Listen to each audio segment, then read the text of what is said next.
Why are we paying her so much? The new VP sneered, suddenly restructuring my role without board approval. I had explicitly flagged a critical clause in my contract, but legal ignored it. By morning, the company had already lost 1 point life fowler. Are we serious?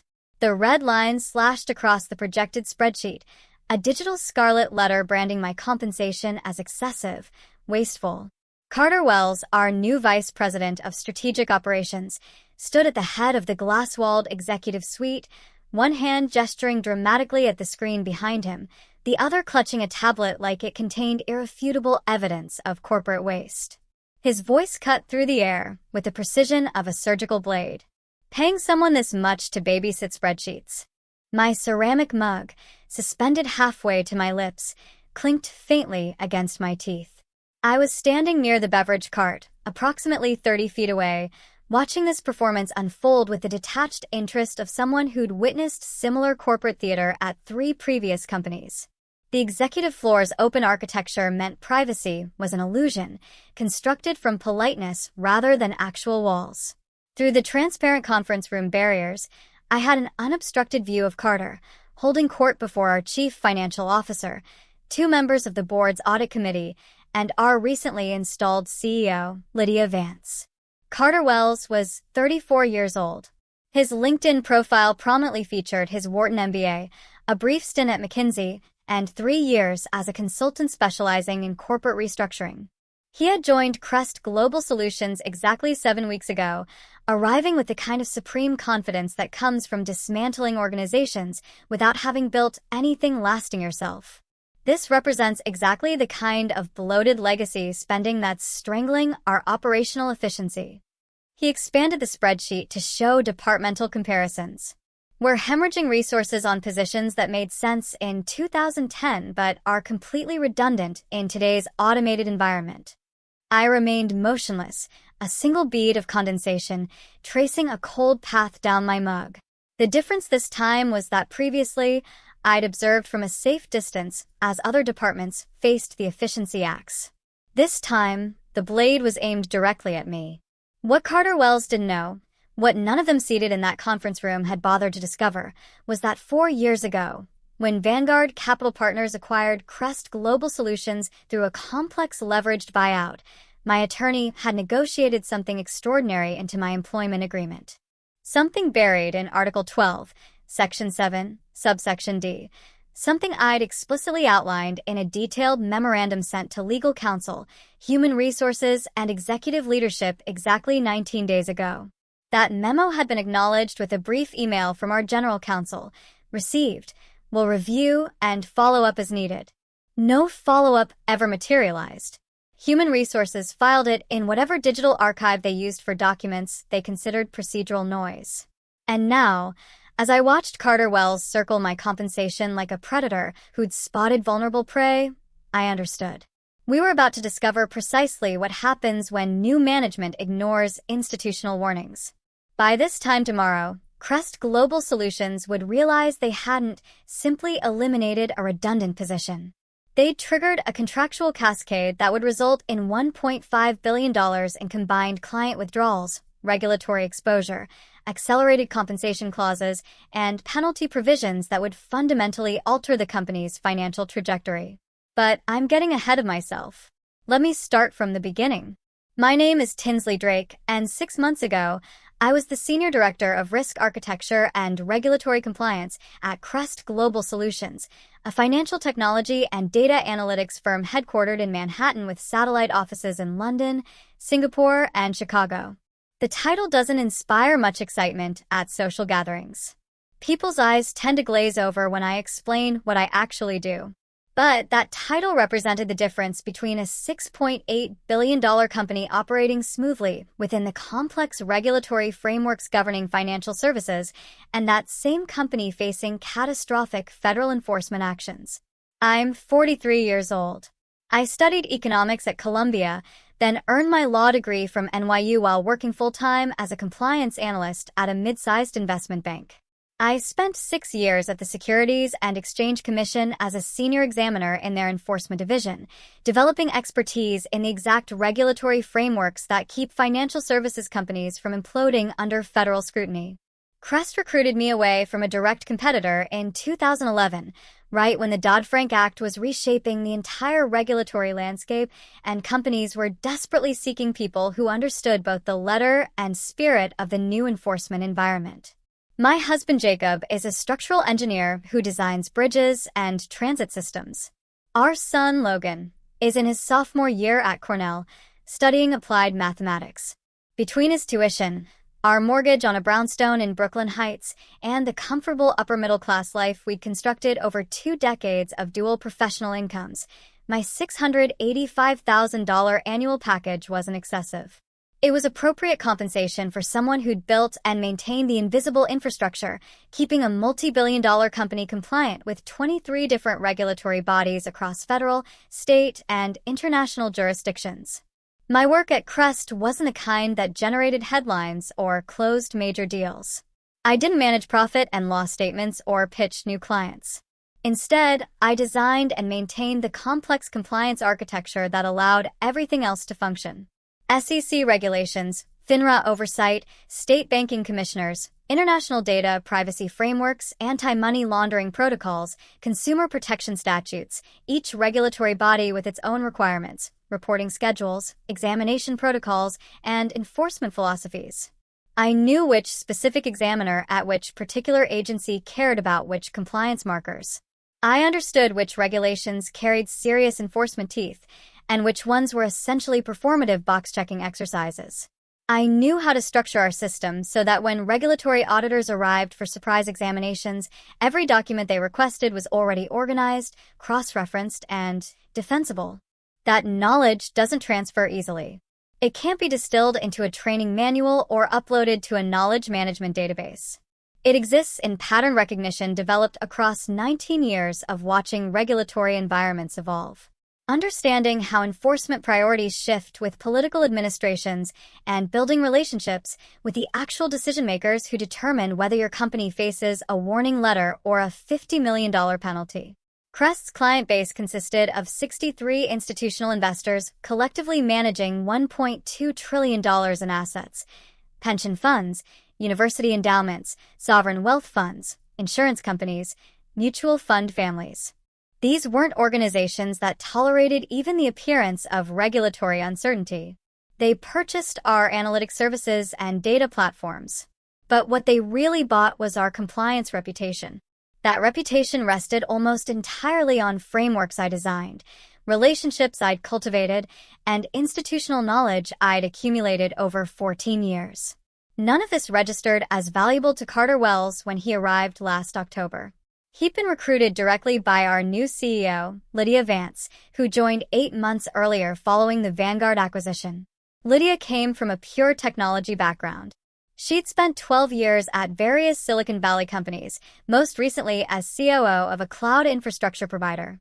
She spoke fluently in the language of operational efficiency, scalable systems, and resource optimization. Her vocabulary included phrases like legacy cost structures and modernization initiatives, but notably lacked any deep understanding of regulatory complexity in financial services. Carter Wells was her hand-picked hire, her vision for transforming what she repeatedly called our antiquated operational model into something more aligned with her previous tech industry experience. This common corporate pitfall, where a new leader attempts to transplant methodologies from a distinct industry, tech to finance, without fully appreciating the unique regulatory and risk landscape, often leads to what's known as organizational myopia. This narrow focus on familiar solutions can create blind spots, causing them to undervalue or even actively dismiss critical, often invisible, functions that ensure the organization's stability and compliance in its specific domain. I first encountered him during an all-hands operations meeting in late October. He stood at the front of our largest conference room, wearing an impeccably tailored suit and radiating the particular brand of confidence that comes from never having experienced significant professional failure. Behind him, a presentation deck was already loaded. The title slide, Promising Operational Excellence Through Strategic Transformation. I've dedicated my first 45 days to conducting a comprehensive operational audit, he announced, advancing to a slide showing various departmental expense ratios compared against what he termed industry optimization benchmarks. What I've discovered represents significant opportunity for structural improvement and cost rationalization. He talked enthusiastically about automation, artificial intelligence, areas where technology solutions have matured sufficiently. His slides compared our compliance expenditures to carefully selected industry benchmarks, companies that had either faced substantial regulatory penalties in recent years or hadn't existed long enough to encounter serious enforcement scrutiny. We are substantially overstaffed in certain legacy functions, he said, his eyes scanning the assembled employees with practiced concern. Not because anyone has underperformed individually, but because our operational approach hasn't evolved to leverage modern technological capabilities. After the meeting concluded, he intercepted me near the elevator bank. Tinsley, correct? He extended his hand with a smile that projected warmth without reaching his eyes. I'd like to schedule time with you next week. Detailed discussion about your department structure and deliverables. Of course, I replied. Happy to walk through our compliance architecture and regulatory frameworks. Perfect. And please bring comprehensive documentation about your systems and processes. I want to understand what can be automated effectively and what genuinely requires human judgment and expertise. That conversation should have served as my first clear warning signal, a shiver down my spine that something was deeply amiss. But I'd survived 4 corporate acquisitions, 6 different CEOs, and countless reorganization initiatives. I knew how to document value, how to demonstrate necessity through metrics and risk assessments. I wasn't particularly concerned. In retrospect, that was naive. The meeting occurred the following Thursday in Carter's newly renovated office on the executive floor. He'd already redecorated completely. Minimalist Scandinavian furniture, a height-adjustable standing desk, 3 large monitors displaying real-time operational dashboards that he probably didn't fully comprehend.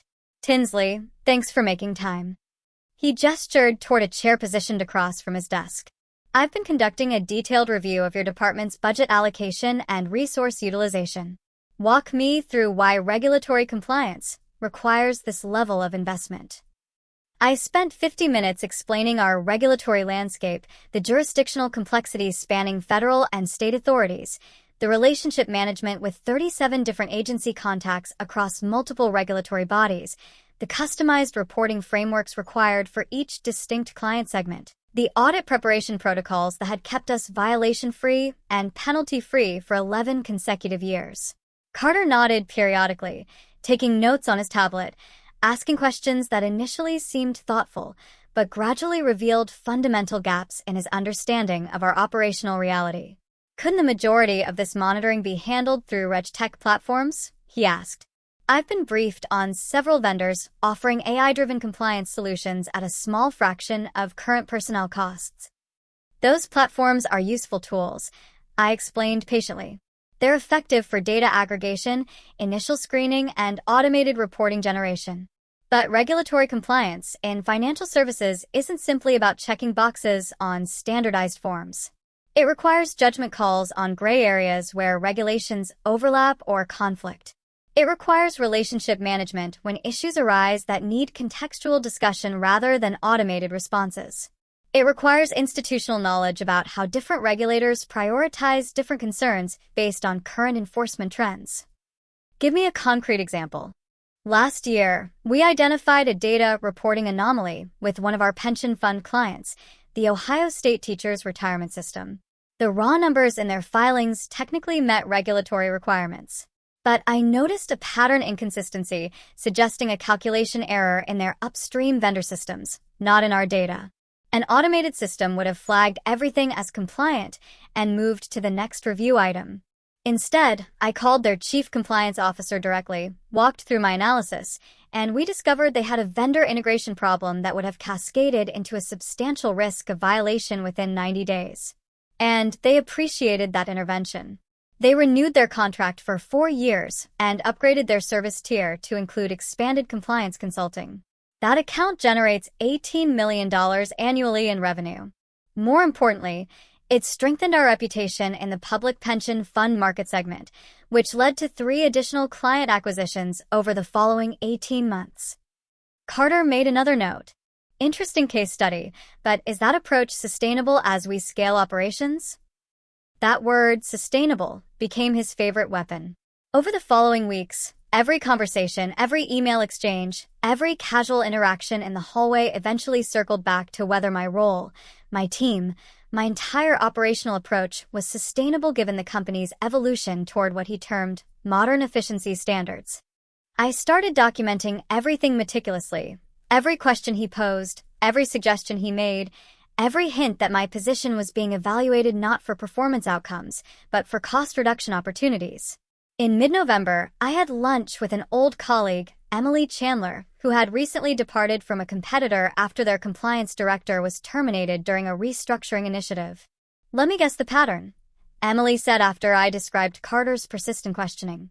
"New executive, consulting background, thinks regulatory compliance is basically a software subscription you can purchase instead of actual expertise." That's essentially accurate. Tinsley, you want to know what happened last month? Tell me. FINRA showed up for a routine spot examination. They found 23 documentation gaps, 9 reporting inconsistencies, and 3 potential material violations. We're now facing enforcement penalties in the 8-figure range. Plus, we've lost 3 major institutional clients who cited compliance concerns in their contract termination letters. The director tried warning them during her exit interview, documented every risk. They didn't care because they were saving $450,000 annually on her salary. Now they're facing $30 million in regulatory fines and another $60 million in lost revenue.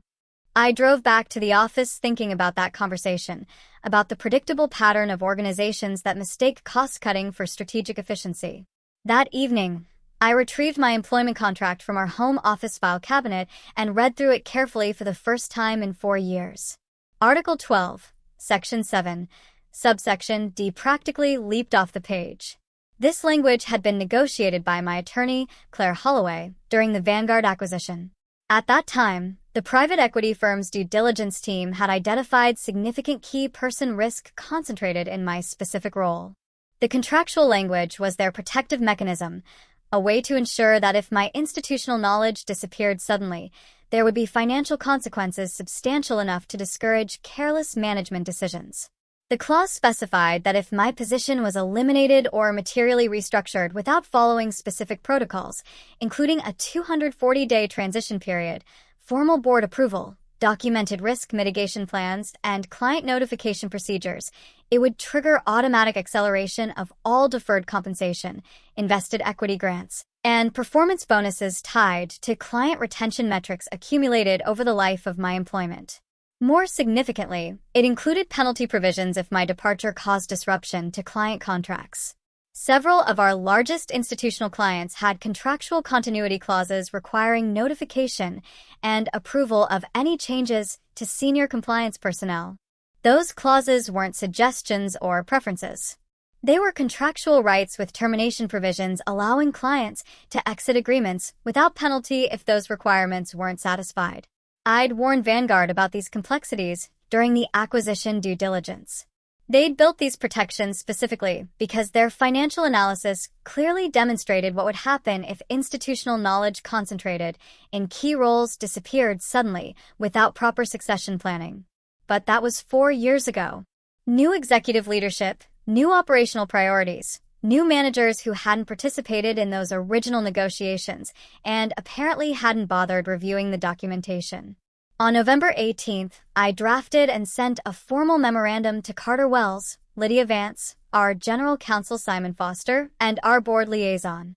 Subject line: Compliance Role Restructuring, Contractual Considerations and Risk Assessment. I outlined Article 12, Section 7, Subsection D explicitly, including the full text of the clause.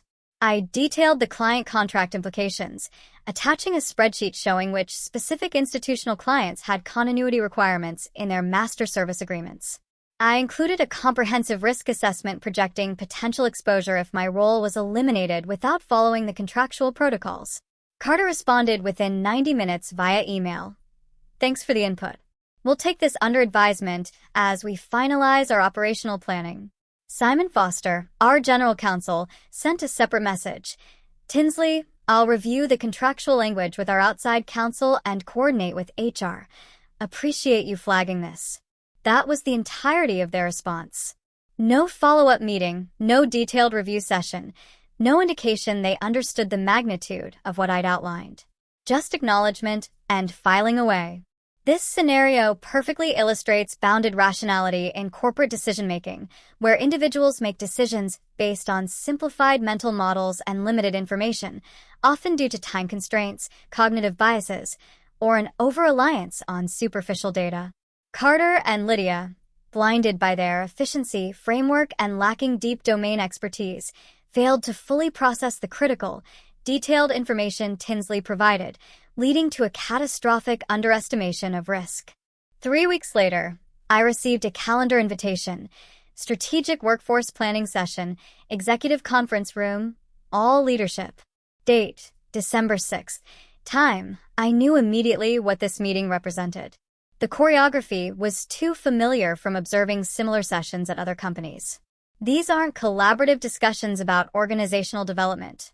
They're carefully scripted termination events, with witnesses present to document that proper procedures were followed. The night before the meeting, I sat in our home office in Brooklyn reviewing my comprehensive documentation folder. Jacob came in around 10:30 p.m., carrying tea. "You're still working," he observed, setting the mug on my desk. "Preparing for tomorrow's meeting." He'd overheard enough of my phone conversations with Claire over the past month to understand something significant was developing. "The workforce planning session?" "Yes." "Are they planning to terminate you?" "That appears to be the likely outcome." He sat in the chair across from me, his engineering mind already processing scenarios. "Tinsley will manage financially. You know that. You'll find another position easily. Your reputation in the industry is exceptional." "I know we'll be fine," I said. "But this isn't primarily about finding another position. This is about them understanding what they're actually eliminating." "What do you mean?" I showed him the contract language, walked through the exposure calculations Claire had prepared, explained the client contract implications in detail. Jacob read through everything silently, his expression shifting from concern to something resembling amazement. "They really didn't review any of this," he said finally. "The new leadership team, they weren't part of the original acquisition negotiations. Carter has been here less than 2 months. Lydia came from a completely different industry. They see numbers on a spreadsheet representing cost, not the systems that actually protect those numbers from regulatory catastrophe." "So, what happens tomorrow?" "Tomorrow," I said, looking out at the glittering Brooklyn skyline, "they learn what expensive actually means." I arrived at the office at 8:45 a.m. The executive conference room occupied the northeast corner of our 28th floor headquarters, floor-to-ceiling windows offering panoramic views of Lower Manhattan and the East River. A beautiful setting for what was essentially a corporate execution. The room filled quickly. Lydia Vance at the head of the table, her expression professionally neutral. Carter Wells to her right, laptop already connected to the projection system. Simon Foster reviewing documents on his tablet with unusual intensity. 3 Vanguard board observers, including their lead investment director, a sharp-eyed woman named Elizabeth Hartwell, who'd been asking increasingly pointed questions during quarterly reviews. Our CFO, Wyatt Cooper, looked distinctly uncomfortable, adjusting his tie repeatedly and avoiding direct eye contact with anyone. Carter stood and activated the presentation. "Good morning, everyone. Thank you for attending this important workforce optimization session. As we approach year-end planning and prepare for next fiscal year, it's essential we examine our organizational structure with fresh perspective and strategic clarity." The first slide appeared, Operational Excellence through Strategic Restructuring. Today's discussion focuses on legacy operational roles that may no longer align with our growth trajectory and modern operational capabilities. The next slide showed a departmental expense breakdown. Regulatory compliance represented 31% of operational overhead, highlighted in bright red with an arrow pointing specifically to my position and compensation. Now I want to be absolutely clear, Carter continued, his tone carefully modulated for maximum reasonableness. This discussion isn't about individual performance or historical contributions. Tinsley Drake has been a valued team member throughout her tenure. Past tense. Has been. Not is. The language choice was deliberate. Another slide appeared. Compliance Modernization Roadmap. Phase 3 showed legacy role transition with estimated annual savings of $740,000. No name listed, but everyone in the room knew exactly which position that represented. Elizabeth Hartwell from Vanguard spoke up, her voice measured. What's the transition timeline here? And what risk mitigation protocols are being implemented? Excellent questions, Carter replied smoothly. We're proposing a 90-day knowledge transfer period to our newly hired compliance manager, with full transition to automated monitoring systems by March 1st. 90 days. Not the 240 days required by my contract. Simon Foster raised his hand slightly, a flicker of unease crossing his face. Have we conducted a comprehensive review of the contractual implications of this restructuring? HR has confirmed that all employment agreements include standard at-will termination provisions, Carter said confidently. This is a legitimate business efficiency decision, fully within our operational authority. Standard provisions. He clearly hadn't read Article 12, Section 7, subsection D. Or he had read it and fundamentally misunderstood its implications. Any other questions before we move to implementation specifics? Carter asked, scanning the room with practiced confidence. I could have remained silent. Let them continue their presentation, sign their paperwork, congratulate themselves on decisive leadership and operational efficiency. But sometimes, the most effective tactical response is the one nobody anticipates. I stood slowly, reached into my portfolio, and placed a sealed envelope on the table directly in front of Lydia Vance. I'd like to save everyone considerable time and legal expense, I said calmly, my voice steady, betraying none of the adrenaline coursing through my veins. The room went completely silent. Carter's confident expression flickered momentarily, a tiny crack in his armor. Tinsley, there's no need for theatrical gestures, Lydia said, attempting to maintain control of the meeting, her voice strained. We haven't even discussed the transition support package and severance arrangement yet. I removed my building access badge and security credentials, placing them on top of the envelope. The plastic hitting the wood made a sharp sound in the silent room. Inside that envelope is my resignation, effective immediately, I said, looking directly at Lydia. Also included is a copy of Article 12, Section 7, subsection D of my employment agreement, along with a detailed analysis prepared by my attorney regarding contractual exposure and client contract implications. I believe your legal team will want to review this material very carefully and very quickly. Simon Foster had already reached for the envelope. He opened it, scanned the first page, then flipped to the contract excerpt. I watched his face transform, eyes widening incrementally, jaw tightening, color draining slightly. What does it say? Lydia asked, her voice sharp now, the professional neutrality cracking. Simon looked at Carter, then at Elizabeth Hartwell, then back at the documents. It's a key person protection clause. If Tinsley's role is terminated or materially restructured without a 240-day transition period and formal board approval, it triggers immediate acceleration of all deferred compensation, invested equity, grants, and performance bonuses accumulated over her entire tenure. The room went completely quiet, except for the subtle hum of the building's HVAC system. How much acceleration are we discussing? Wyatt Cooper asked, his voice strained, a tremor in his tone. Simon was still reading, his finger tracing lines of text with increasing concern.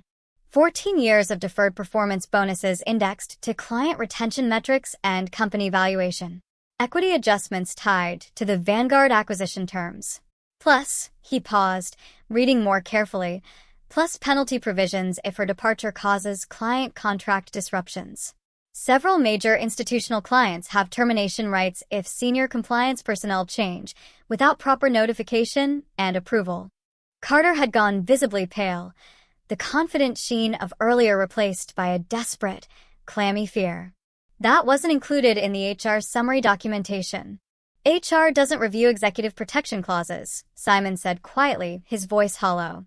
Those are negotiated directly during acquisitions and maintained by legal counsel. They're not part of standard employment documentation. I pushed my chair back from the table. Thank you for the opportunity to contribute here. I wish everyone stability and success in the coming months. As I walked toward the door, I heard Lydia's voice, tight and controlled now. Simon, what's our total exposure here? Give me a preliminary number. I didn't wait for his answer. The door closed behind me with a soft click that felt remarkably final. By the time I reached the parking garage, my phone was already buzzing insistently. 6 missed calls from office numbers I recognized, but chose not to answer. There's a specific window after a decision like this. Too early for consequences to materialize. Too late for prevention. I sat in my Lexus for several minutes, looking back at the glass and steel tower housing 9,040 employees who had no idea what was about to unfold across the next several weeks. I pulled out my personal phone and called Jacob. Hey. His voice was warm, probably between project meetings. I resigned, I said simply, calmly. Both of us. Are you okay? Yes. Better than okay, actually. Can you leave work early today? I think we should discuss what happens next before this becomes a media story. Tinsley, you're making me nervous. What's happening? Nothing to be nervous about. Things are about to become very complicated at Crest, and I want you to understand the complete picture before it reaches the business press. After we ended the call, I drove home through Manhattan traffic in unusual silence. No music, no podcasts, just anticipation of watching a carefully constructed system execute exactly as designed. Back in that conference room, I knew what was unfolding without being present. Legal teams don't panic visibly or dramatically. They panic methodically, with spreadsheets and liability assessments and urgent calls to outside counsel. Simon would be pulling contract files, calling Vanguard's legal team, running exposure calculations that worsened with each iteration. That afternoon, my former colleague, Aidan Brooks, texted from his personal phone. Emergency legal meeting. All senior leadership. What the hell did you do? I texted back. Read my contract. Article 12, Section 7, Subsection D. Holy shit. By 6 p.m., the first client inquiry had arrived, not to me, but to Crest's general compliance inbox. The New York State Common Retirement Fund, managing $268 billion in assets, asking a straightforward question, who is now certifying their quarterly regulatory filings under the protocols established in their master service agreement. There was no answer available. Nobody else at Crest held the specific certifications required. My replacement would need a minimum of 24 months of training, examination, and supervised experience to achieve comparable credentials, assuming they could find someone with the right combination of legal background, regulatory experience, and institutional knowledge. Another inquiry followed within an hour from the California State Teachers' Retirement System. Were their contractual continuity provisions still satisfied under the new compliance structure? Those provisions, buried in an 800-page master service agreement, referenced my specific position and certifications explicitly, not my name personally, but the functional role I held. At 9:03 p.m., Claire called. Tinsley. I've been reviewing the situation as it's developing. This Article 12 provision is executing exactly as written. I know. Are you prepared for full enforcement? The exposure calculation is going to be substantial. What are the current preliminary numbers? I heard paper shuffling on her end.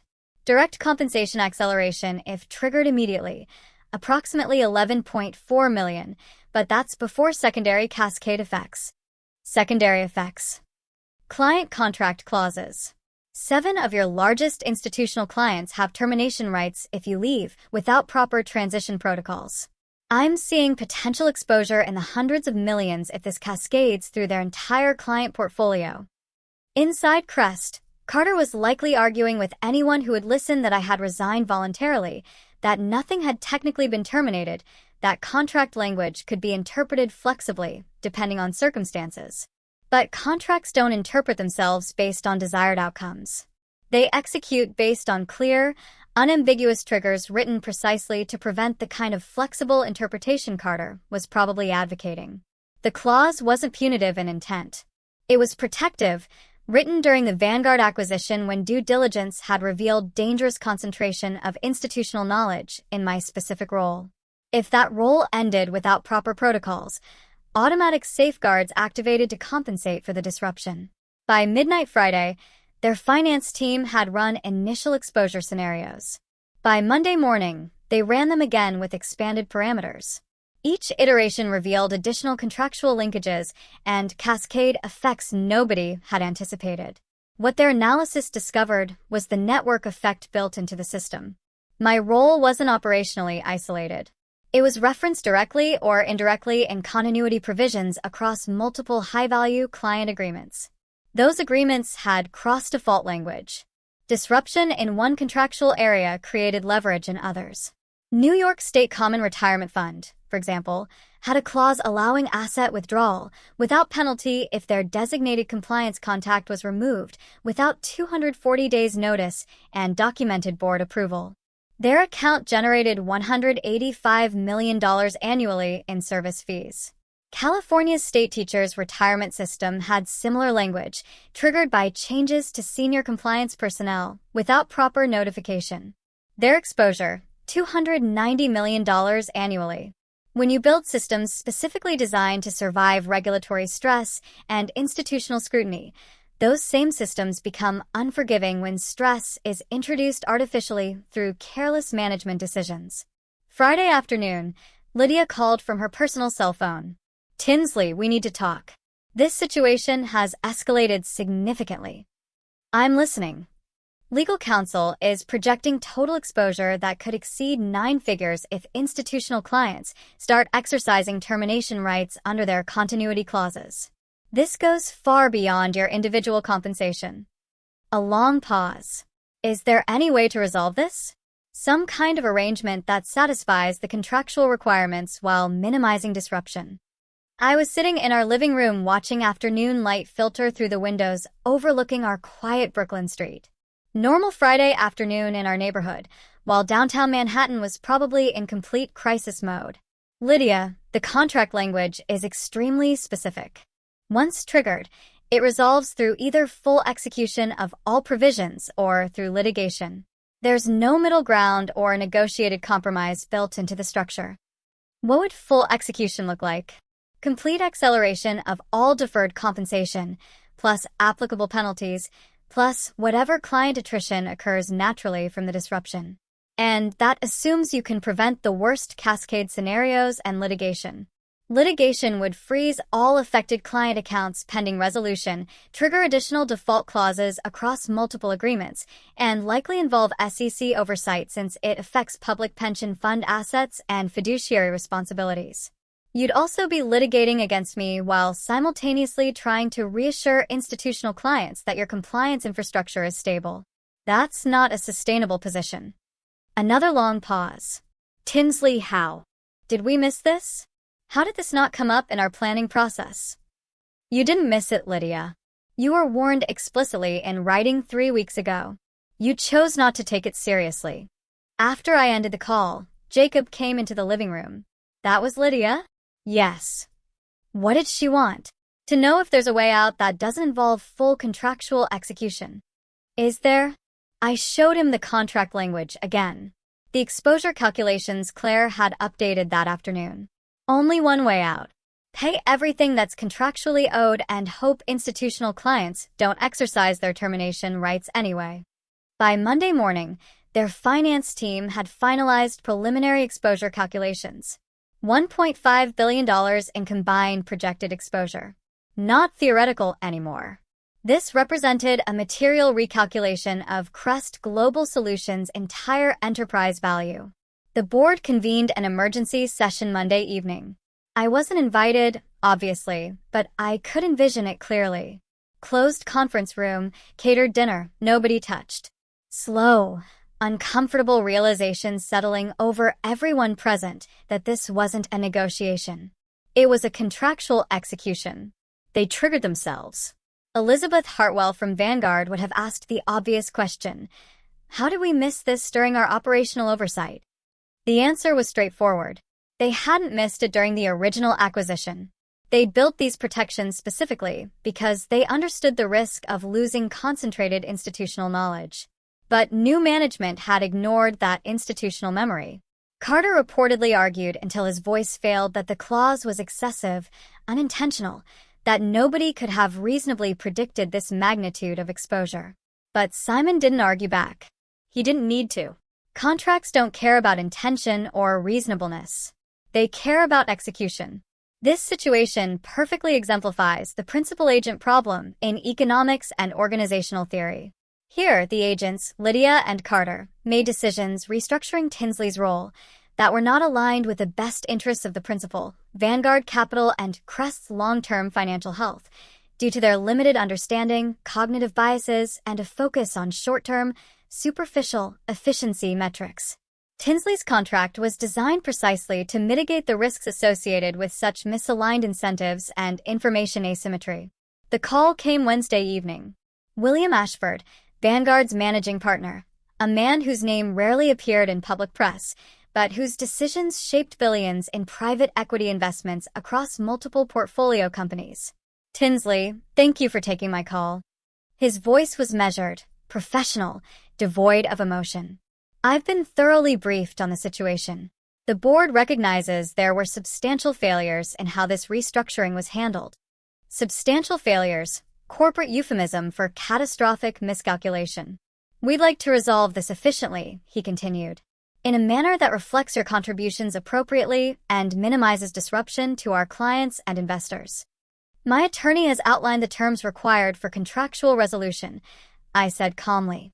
Both, yes. We've reviewed them carefully. One question.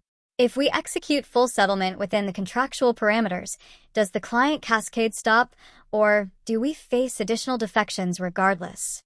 Fair question. I respected the directness. If executed within the contractual window and properly communicated to affected clients with appropriate reassurances, yes, all continuity provisions can be satisfied. You'll need to hire replacement expertise quickly and implement proper transition protocols, but the contractual triggers can be resolved. We'll proceed then. The next 72 hours moved faster than the previous month combined. Credit facilities were adjusted. Internal communications were carefully drafted and reviewed by 3 separate law firms. External announcements were prepared for clients and regulators. Carter Wells's name stopped appearing on company-wide communications. He wasn't terminated. That would create additional exposure and potential wrongful termination claims. Instead, he was transitioned to an advisory role supporting special strategic projects. Corporate purgatory. When the final settlement paperwork was executed Friday morning, Claire sent a text. Executed in full. Client cascade contained. Congratulations on the outcome. I was sitting in our kitchen drinking coffee and reading the New York Times business section. Jacob had already left for a project site in New Jersey. Logan was still asleep upstairs, home for winter break. Normal Friday morning in Brooklyn, while downtown Manhattan was processing an $11.4 million settlement to avoid a $1.5 billion catastrophe. Victory isn't loud or dramatic when it's earned through careful preparation and strategic patience. There's no celebration, just quiet satisfaction that meticulous planning met opportunity, exactly as designed. Within 10 days, discreet messages began arriving through my professional network. Not from recruiters or headhunters, but from managing partners, chief investment officers, board chairs, people who understood exactly what had happened without requiring detailed explanations. They didn't ask why I'd left Crest. They asked what I could build for them. One conversation stood out distinctly. Lauren Montgomery, founding partner at Sovereign Risk Advisors in Boston. We spoke for nearly 3 hours on a Tuesday morning while I sat in her home office. Tinsley, we don't need you to recreate what you did at Crest, she said. We need you to design what comes next. Regulatory complexity is accelerating faster than most firms can adapt. We want to be ahead of that curve rather than constantly reacting. What kind of organizational structure are you envisioning? Senior partner, equity stake, complete autonomy to build your team and client relationships. And Tinsley, she paused meaningfully. Your compensation package gets designed by you, reviewed by our partnership committee, but never questioned by someone who thinks institutional knowledge is a line item to eliminate. That was sufficient. That represented understanding. For weeks later, Jacob and I flew to Boston for the contract signing. Sovereign risk advisors occupied 4 floors of a building overlooking Boston Harbor and the financial district. Understated elegance, the kind of professional environment where serious people make consequential decisions. During the signing ceremony, Lauren introduced me to their anchor client, the Massachusetts Pension Reserves Investment Management Board, overseeing $95 billion of public pension assets. Their chief investment officer, a thoughtful man named Levi Coleman, shook my hand with genuine warmth. "We've been following your situation at Crest quite closely," he said. "Impressive contract architecture and execution. We're looking forward to working with someone who understands that regulatory compliance isn't a software subscription. It's institutional knowledge that requires decades to develop properly." 6 months later, sitting in my new corner office on the 19th floor overlooking Boston Harbor, I received a call from Aiden Wu. He departed Crest 3 months after my resignation, along with 6 other senior managers who'd recognized the organizational trajectory. "Tinsley, thought you should know Crest just lost the New York State Common Retirement Fund account." They cited concerns about compliance infrastructure continuity in their termination letter. I wasn't surprised. Once institutional confidence fractures, it propagates through professional networks like cracks spreading across glass under pressure. "What's Carter doing currently?" I asked. "Last I heard, he took a position at a boutique consulting firm in Austin, Operation Strategy Consulting. Apparently, he's become extraordinarily thorough about reviewing employment contracts before recommending any personnel restructuring." We both laughed. Sometimes the most expensive lessons create the most lasting behavioral changes. That evening, I called Logan at Cornell. He was in his final semester of sophomore year, already planning his summer internship at a quantitative hedge fund. "Mom, my finance professor keeps mentioning that article in the Wall Street Journal about you and Crest. People in my study group keep asking if you're like, wealthy now or something." "We are financially secure, sweetheart. Your tuition is covered completely. Your father doesn't have to worry about finances. That's what matters most. But are you happy? I mean, genuinely happy with how everything turned out?" I looked out my office window at Boston Harbor, then at the framed photograph on my desk. Jacob, Logan, and our rescue dog, Cooper, in our Brooklyn backyard last summer. All of us laughing at something now forgotten. "Yes," I said. "I'm exactly where I'm supposed to be. Doing work that matters with people who understand what that actually means." These days, when I walk into client meetings, nobody questions how much I cost. They ask how much risk I can identify and mitigate. They ask what I see developing that they don't. They ask for my professional analysis and then actually implement the recommendations. That difference matters more than $11.4 million in accelerated compensation ever could. Because ultimately, this was never primarily about the money. It was never about revenge or vindication or proving a point. It was about being valued for who you are, respected for what you know, and compensated appropriately for what you protect. Sometimes you have to walk away from everything you've built over 14 years to discover what you're genuinely worth. And sometimes, if you've prepared carefully enough and documented thoroughly enough, the system protects itself through mechanisms designed precisely for that purpose. Carter Wells taught me an important lesson that morning in the conference room, though not the lesson he intended. He taught me that people who view you as a line item to eliminate are exactly the people you should never work for in the first place. And when you finally find people who see you as the solution instead of the problem, people who understand that institutional knowledge can't be replaced with software subscriptions, that's when you know you've made the right decision. 18 months after my departure from Crest Global Solutions, the company announced a merger with a European financial data provider. The transaction valued Crest at substantially less than pre-merger projections, with analysts citing client attrition in key institutional segments and regulatory compliance infrastructure concerns as contributing factors to the valuation discount. Carter Wells's LinkedIn profile now lists his tenure at Crest as lasting exactly 9 months. His current position description emphasizes strategic advisory services without mentioning operational restructuring. Lydia Vance departed 6 months after the merger closed, taking a position at a mid-sized technology company far removed from financial services. Her farewell message to staff mentioned different operational philosophies between the merged entities. Simon Foster, the general counsel who'd opened my resignation envelope that December morning, reached out privately last month. We met for coffee in Manhattan when I was in the city for a client meeting. "I wanted to apologize," he said, stirring his espresso without drinking it. "I received your memo. I read it, and I filed it away thinking it was procedural noise rather than an actual warning. That was negligent on my part. Did you learn from it?" I asked. "I now personally review every executive protection clause in our employment agreements.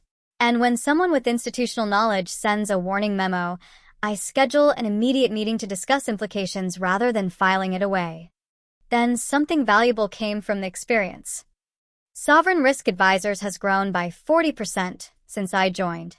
We've added 12 institutional clients, including 3 of the largest public pension funds in North America.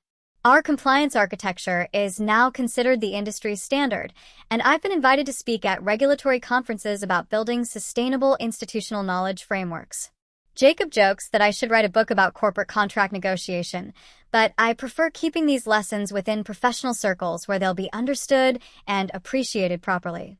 Last week, a young compliance analyst at one of our clients asked me for career advice. She was 26, smart, ambitious, worried about being viewed as just a compliance person rather than someone contributing to business growth. "Let me tell you something important," I said. "The people who don't value what you do will never understand it until it's gone. Your job isn't to convince them. Your job is to build something so structurally sound that its absence becomes immediately catastrophic. And then make sure your contract reflects that reality." She looked uncertain. "Isn't that kind of adversarial?" "It's protective for you and for them. The right people will never trigger those protections because they understand the value. The wrong people need those protections to prevent their own worst decisions." That's perhaps the real lesson from everything that happened at Crest. Good contracts don't create adversarial relationships. They create clarity. They force organizations to confront the actual value of institutional knowledge before making careless decisions. They protect both parties from circumstances where emotion or efficiency metrics override strategic judgment. I built my career on being someone organizations couldn't afford to lose carelessly. Not through politics or manipulation, but through developing expertise that was genuinely irreplaceable within reasonable time frames. When Carter Wells stood in that conference room pointing at my compensation as if it represented waste rather than value, he wasn't seeing a person or a system or institutional knowledge accumulated over 14 years. He was seeing a number that looked large in isolation without understanding what that number protected. His mistake cost Crest $1.5 billion in projected exposure and actual losses.